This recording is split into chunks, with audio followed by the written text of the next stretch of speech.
escucha bien, con una simple vara lo que hizo Moisés, y con piedra y honda consiguió David al gigante Golías poder vencer.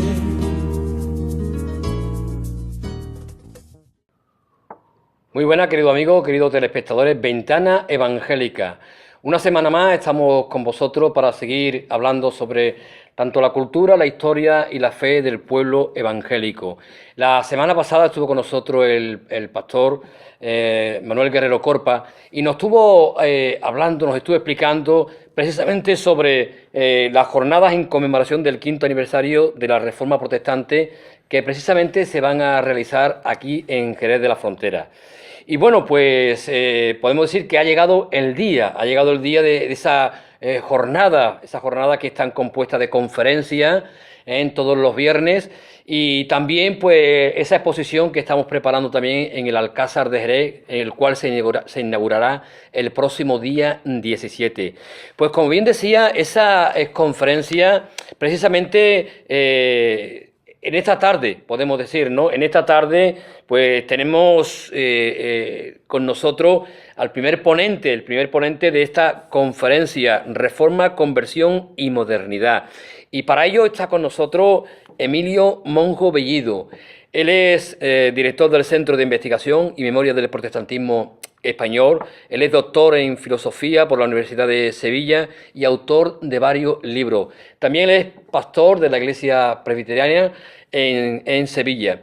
Y también, bueno, vemos que nuestro hermano pues tiene un gran currículum aquí de libros, ¿no? Vemos libros como Artes de la Santa Inquisición Española, el comentario del diálogo de la Carta a los Romanos, comentario de Eclesiastés, diálogo de doctrina de Juan Valdés, Antonio del Corro, Epístola Consolatoria, Constantino Ponce de la Fuente, la Reforma en España, Italia y Portugal, siglo XVI y XVII, comentario al Evangelio de Juan y el primer hispanismo británico en la formación y contenido de la más importante biblioteca española de libros prohibidos. Bueno, podríamos decir que, bueno, ahí queda, pero para nosotros sencillamente podríamos coger algún libro de nuestro hermano y nos faltaría el tiempo para hablar de todas estas cosas. Pero bueno, pues sin más, querido hermano, doctor, muy buena, bienvenido.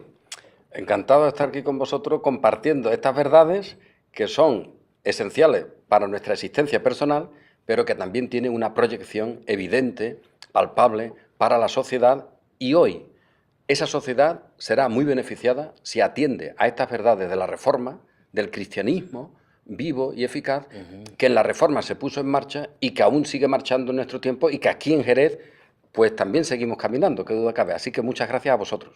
Nada, para nosotros, créeme, hermano, no son palabras decirla así porque así. Es un honor y un privilegio tenerte entre nosotros, ¿no? Y entre estas cámaras.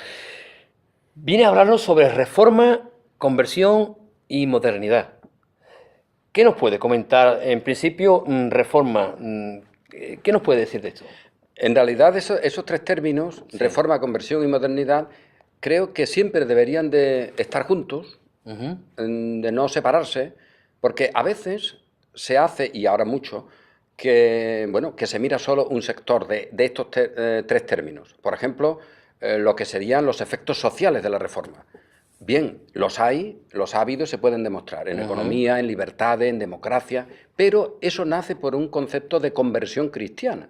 Sí. Es decir, que le quitamos el hecho de la experiencia de la conversión y nos hemos quedado sin reforma. Y eso hay que tenerlo en cuenta. Es amplio de explicar, pero hay que, por lo menos, poner ahí los términos para que siempre vayan juntos.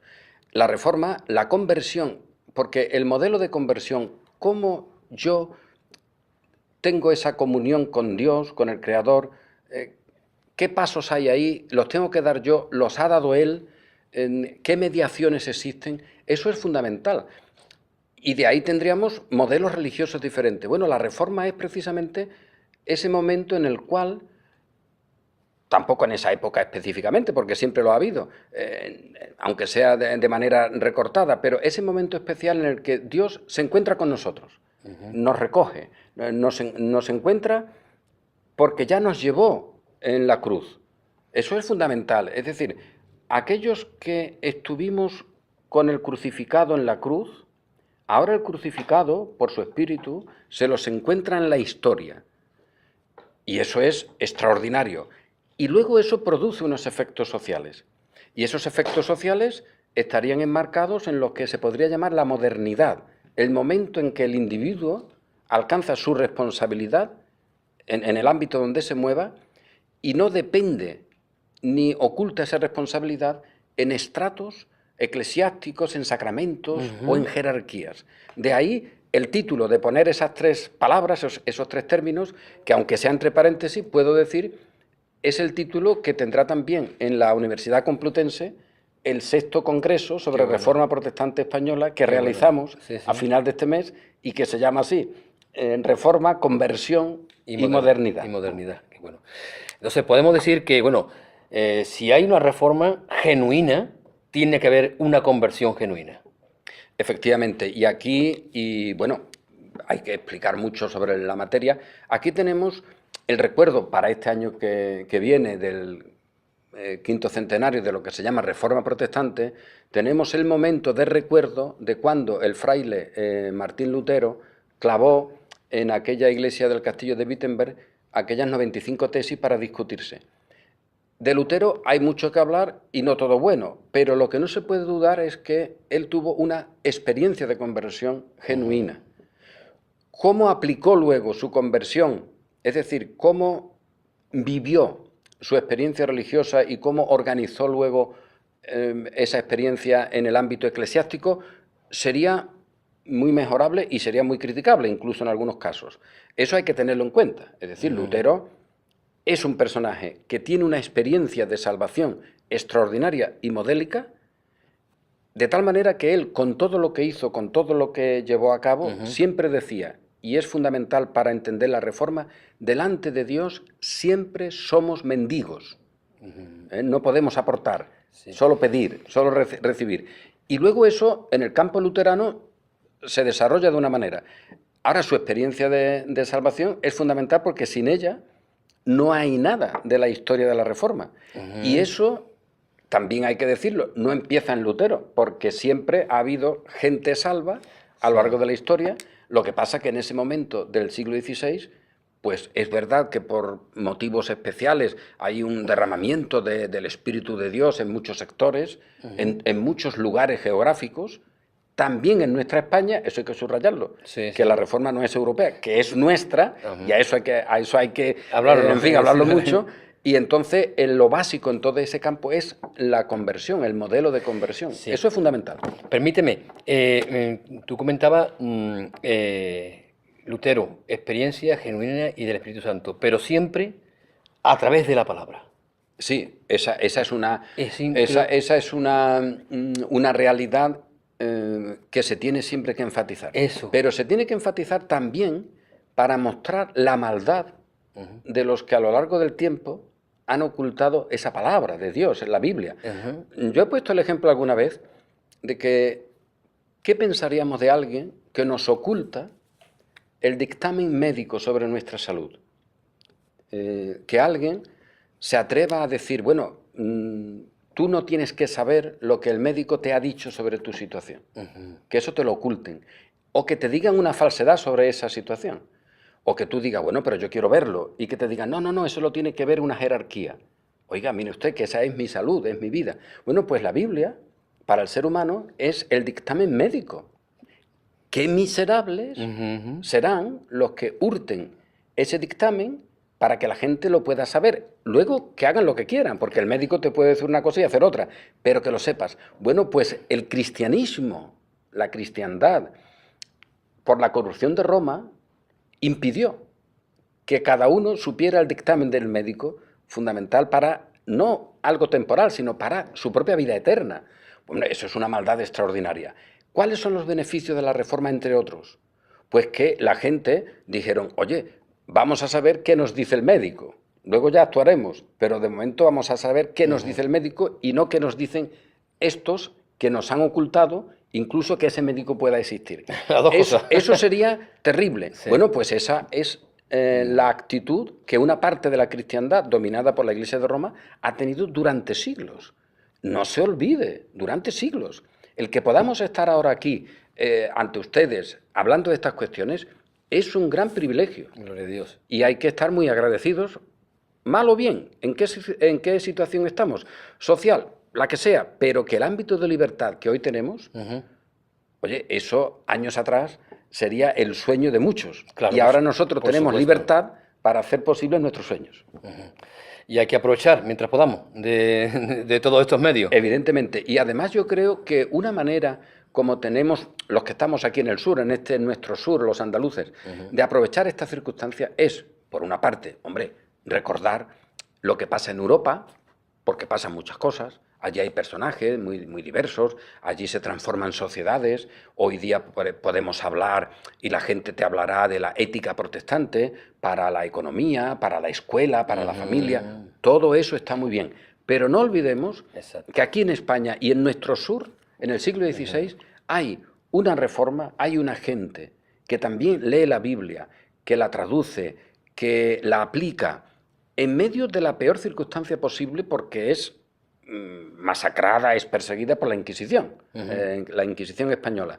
Pero hubo, y el recordar cómo esa gente funcionó, lo que escribió, pues es algo esencial para que nosotros, ahora, y en el trayecto que nos hemos puesto delante de conmemorar ese 5º centenario, pues aprovechemos lo de Europa, por supuesto, pero que sirva eso para aprovechar nuestra reforma. Nuestra reforma, nuestra gente. Y fíjate, para que todos podamos resumir el modelo de lo que es nuestra salvación, ese concepto que luego es revolucionario. Hay un predicador en esa época en la Catedral de Sevilla, Constantino de la Fuente, que escribió bastantes libros. Fue un predicador extraordinario, bueno, en los mayores círculos de autoridad y de poder que él estuvo, pero fue también pastor de la iglesia clandestina en Sevilla. Y él, bueno, murió en el castillo de la Inquisición, después sacaron sus huesos en un auto de fe, esa es su historia. Pero él escribe un libro extraordinario que se llama Confesión de un pecador, delante de Jesucristo como juez, ¿no? Y él llega a decir, Señor, delante de ti estoy, ¿y qué te digo? Porque él sabe, como cristiano, como teólogo, él sabe y te dice, oye, yo tengo una manera, yo tengo un planning para decirle al juez, al Cristo, cosas que yo puedo saber. Pero al final dice, Señor, delante de ti yo no hablo, habla tú por mí. Habla tú por mí. Claro, pues, es decir, que él que es juez, como también es abogado, él dice, ese hombre que conoce toda la teología, te dice al final, delante de Cristo, yo me callo, habla tú por mí. ¿Por qué? Porque al final de cuentas, él fue el que nos llevó en la cruz y luego se ha encontrado con nosotros y se sigue encontrando con nosotros ahora. Qué bueno, qué bueno. Evidentemente, esa experiencia que tanto vivió, en este caso, Martín Lutero como él, anteriormente otros hombres, ¿no? Y Martín Lutero y luego seguidamente, ¿no? Actualmente podemos, el hombre de hoy en día puede seguir o tener esa reforma o esa conversión interior. Evidentemente, y además, porque para ello tampoco es necesario el ambiente. Es decir, el ambiente ahora pues sería, según quien lo mirara, muy malo o muy bueno, muy bueno. Muy malo porque hay una sociedad dispersa en cuanto a intereses. Multitud de información, pero sin conocimiento de las cosas reales. En fin, pero por otra parte también habría quien dijera, oye, en el momento actual es extraordinario, es muy bueno, porque tenemos muchos medios, conocemos muchos libros. Hace 15 o 20 años, o 20 años, pues nosotros, para hacer una investigación en la universidad y buscar un libro, teníamos que mirar a un amigo que hiciera una fotocopia en alguna universidad, en alguna biblioteca de lejos. Hoy lo tienes en internet todo. Es decir, que hay muchos medios. Por lo tanto, el ambiente no es fundamental. Podríamos decir, oye, es que en la época de la Reforma la gente tenía un contexto. Bueno, en algunos sitios el peor posible. Claro. Fijémonos, por poner un caso, Sevilla. Sevilla tiene el tribunal de la propia Inquisición. Allí.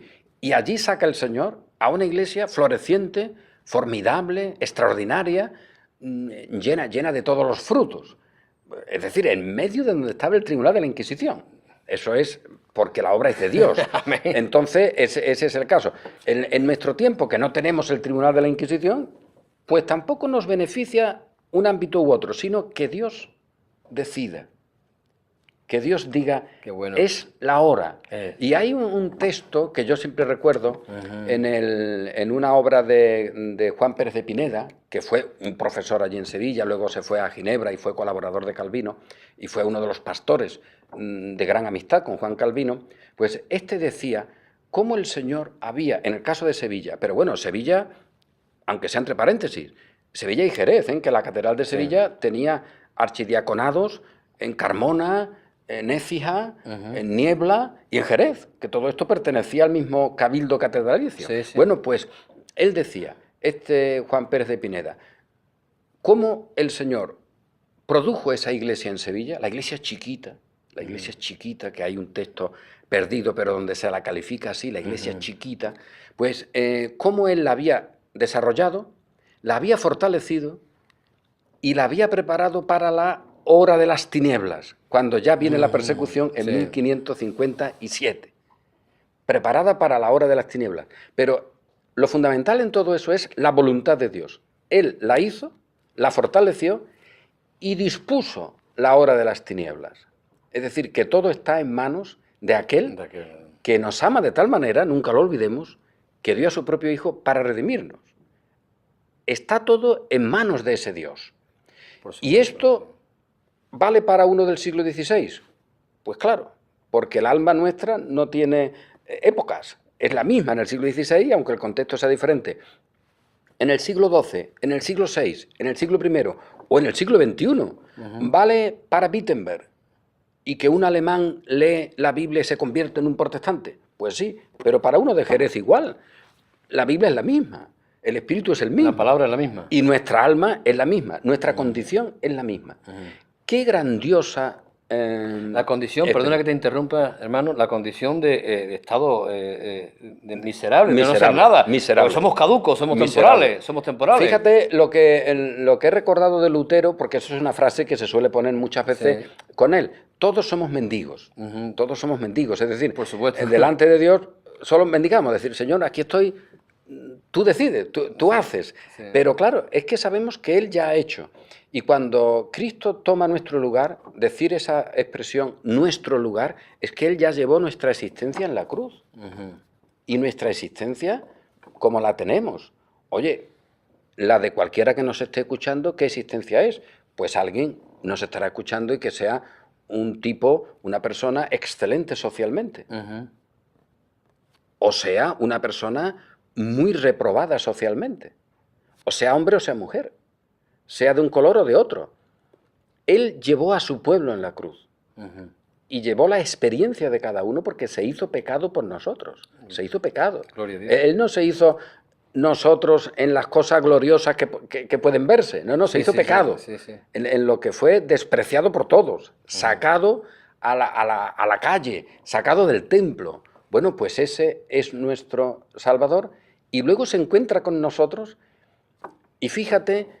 qué maldad la de los jesuitas. ¿Cuánto se tendría que hablar de los jesuitas? Los dichosos jesuitas, que el Papa lo es. Pero cuando digo esto lo digo con conocimiento de causa porque los jesuitas establecen los ejercicios espirituales para proponer y para conseguir un espacio donde el pecador se ha limpiado, se ha purificado de alguna manera y ha preparado el terreno para que ahora pueda venir Cristo a él. Imposible. Esto es, pero es muy peligroso porque a veces eso se hace con textos bíblicos, se hace con reflexiones de los mandamientos. Frente a eso, lo que tenemos es Cristo que nos llevó en la cruz, hecho pecado por nosotros, es decir, hecho rebelión, hecho miseria. Para que nos entienda la gente, hecho llagas, la llaga de la existencia de cada uno. Él llevó esa existencia nuestra en la cruz. Y luego se encuentra con nosotros en esas mismas llagas. Hay un texto que entre los que leen la Biblia es muy conocido, de un profeta cuando dice, yo te encontré, a cada pecador, a a cada uno de nosotros, dice, y te vi en tus sangres. Eso es una expresión que califica a la mujer en su costumbre mensual y que en Israel, en la ley, la colocaba en una condición ritual de impureza. Sí. No se podía tocar, todo lo que tocaba era impuro, pero Cristo dice, te vi y te hallé en tus sangres, es decir, en esa condición de impureza absoluta. Y te hice mía, te lavé, te toqué, y te hice mi esposa. Y te lavé, y te presenté a sí mismo. Y ese es el triunfo de la Iglesia en el siglo XVI, con Lutero, aquí con los que en nuestra Andalucía, muchos de ellos tuvieron que morir, ser quemados, por creer y decir lo que nosotros estamos diciendo aquí ahora mismo. Sí, sí, sí. Bueno, pues ese modelo, esa salvación, fue en el siglo XVI, hace ya 500 años, pero ahora sigue siendo igual. Qué bueno. Igual. Qué bueno. Cristo, el Redentor, nos encuentra a todos en nuestras llagas y en nuestra miseria de nuestra existencia, pero como Él se la llevó, ahora nos dice, he presentado a mi iglesia, a mis redimidos, delante de mí sin arruga, sin mancha, sin cosa de qué avergonzarse. Qué bueno. Una santidad, una justicia que es de Él, no la conseguimos por obras y méritos. Imposible. Y esa es la reforma. Y de ahí luego nace la modernidad. Es decir, que esas personas redimidas luego actúan no para salvarse, sino por una responsabilidad social en igualdad de condiciones con todos. Sí. Su voz es un voto más, sus llagas son las mismas. Para arreglar la calle, si soy creyente vale, pero quien tenga más orientación en cómo arreglar una calle, o cómo hacer una escuela, o cómo hacer un municipio.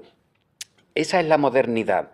Cuando ya tenemos reforma y conversión, tenemos modernidad porque la modernidad es que escapa la acción social a todo lo que sea instrumentalizarla para obtener la salvación, o instrumentalizarla para hacerte santo, porque ya lo eres, de manera absoluta en Cristo. Bueno. Entonces Amén. tienes tu vida responsable, a tope, pero siempre con relatividad, siempre con llagas. Ajá. Eso es fundamental. Lo que está claro, lo que tú estabas comentando, hermano, que el tiempo es de Dios, que la soberanía es de Dios sobre los hombres, así llego a entender lo que estás comentando, y que la obra salvífica y completa es de Dios, y que el hombre somos temporales, caducos, y que nuestro estado es un estado de caída, sencillamente, ¿no? Y tenemos que dar gracias al Señor, ¿no? Por esa obra, yo diría, no tan perfecta y eterna que Él ha realizado en la cruz del Calvario. Y bueno, yo suelo decir que somos salvos por obra, yo suelo decir eso, pero por la obra de Cristo. De Cristo, es fundamental, que es perfecta Pues sí, y sí. que no tiene nada que le falte. Así que, exactamente. Entonces, bendita sangre. por eso bendita obra. nosotros no tenemos nada que nos falte. Amén, amén. Dice, una iglesia que me la he presentado, santa, sin mancha, sin arruga, ni cosa de qué avergonzarse. Sí, sí, qué porque bueno. estamos en Él y con Él, cuando Él habla, ¿de qué se va a avergonzar si el Padre ya le dijo, este es mi Hijo amado en quien tengo complacencia? Esas realidades son la reforma, son la conversión, y de ahí sale una modernidad que luego transforma la escuela, el Estado, Por supuesto. el municipio, Y así lo ha sido, sí. siempre caminando con Gloria nuestros a Dios. achaques. Hermano, gracias por tus palabras, gracias por tu tiempo, gracias por, digo amén a todo lo que has dicho. Y la verdad es que desde este espacio, de esta ventana, lo que estamos intentando decirle a la audiencia, que lean la Biblia, que lean la palabra, porque es a través de la palabra, como dice el Salmo 19, la palabra de Dios es la única que convierte el alma. No hay otra cosa. Y ha habido muchos hombres que han sido convertidos, reformados interiormente a través de la palabra. Unas últimas palabras brevemente para la audiencia. Pues muchas gracias, porque podemos dialogar, comentar. Estas son cuestiones de la existencia humana. Aquí no hay uno que enseña y otro que está por otra condición. No, todos somos llaga, todos somos, en este caso, mendigos. Y lo que sí hay, la experiencia de ese encuentro con Cristo en la historia, con todas sus circunstancias, y que hay mucho en Jerez, en nuestra Andalucía, porque ha sido una tierra, en muchos casos, bendecida. Sí. Hace tiempo, por Dios, con estas verdades que ahora de nuevo florecen. Dijo, y termino, Cipriano de Valera, cuando hablaba del futuro, este hombre que ayudó también a hacer la revisión de la Biblia que ahora se usa, pero estando en Londres, dice, habrá tiempo en que estas cenizas de aquellos que habían muerto, aquellos y aquellas, como se dice ahora, pero es que había una aquella real de muchas mujeres que habían muerto quemados, dice, estas cenizas se quedan ahí como un rescoldo. Y cuando venga el tiempo de Dios, con su aire de libertad, estos rescoldos florecerán. Amén. Ahora están floreciendo y ustedes están ahí cuando esto ha florecido. Así que alégrense porque esta es una fiesta de salvación para todos. Gloria a Dios. Pues querido amigo, aquí lo dejamos. Gracias por estar con nosotros y gracias una vez más al doctor Emilio Monjo por sus palabras y por estar con nosotros. Y desde Ventana Evangélica nos vemos la semana que viene. Que Dios os bendiga grandemente.